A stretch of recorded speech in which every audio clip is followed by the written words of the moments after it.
और एक और बड़ी खबर अपने दर्शकों को बता दें, इस वक्त की ये बड़ी खबर, संसद के विशेष सत्र का एजेंडा क्या है ये अब सामने आ गया है। संविधान सभा के 75 साल पर चर्चा होगी।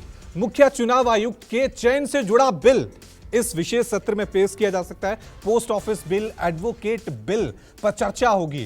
Press and registration of periodical bill, ये तमाम बिल जो है पेश किए जा सकते हैं। सीधा रुकते हैं मेरे वरिष्ठ सहयोगी संजीव त्रिवेदी का। संजीव, जरा बताएं दर्शकों को, थोड़ा अपडेट बताएं, क्योंकि ये सस्पेंस बना हुआ था कि विशेष सत्र बुलाया गया है लेकिन एजेंडा सरकार क्यों नहीं बता रही है।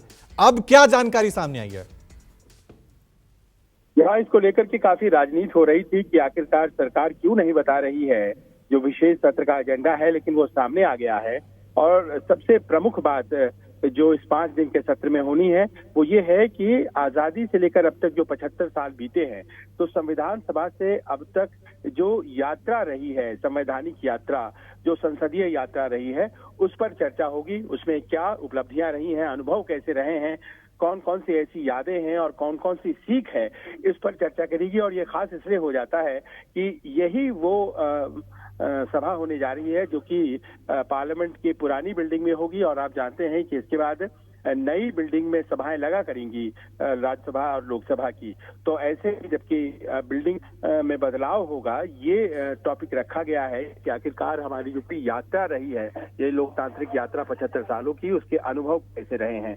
इसके अलावा अगर हम लेजिस्लेटिव जो विधायी कार्य होते हैं उनकी बात करें तो 2 ऐसे बिल हैं जो कि राज्यसभा से पारित हैं और लोकसभा में पेंडिंग है, जिसके बारे में आपने भी बताया, एडवोकेट बिल और press and registration of periodical bill. तो ये राज्यसभा से पारित है, इन्हें लोकसभा में पारित किया जाना है।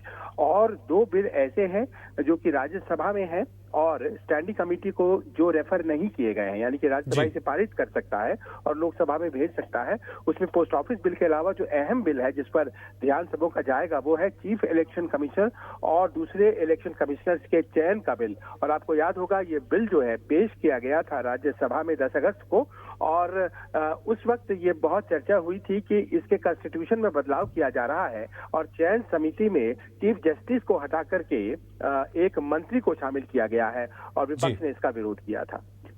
और संजीव, क्योंकि ये कहा जा रहा था अभी मॉनसून सेशन खत्म हुआ है, क्या विशेष सत्र की जरूरत है, इसको लेकर सस्पेंस बना हुआ था, लेकिन बहरहाल अब एजेंडा सरकार ने साफ कर दिया है कि किस एजेंडे के तहत ये विशेष सत्र बुलाया जाए। बहुत बहुत शुक्रिया संजीव तमाम जानकारी के लिए।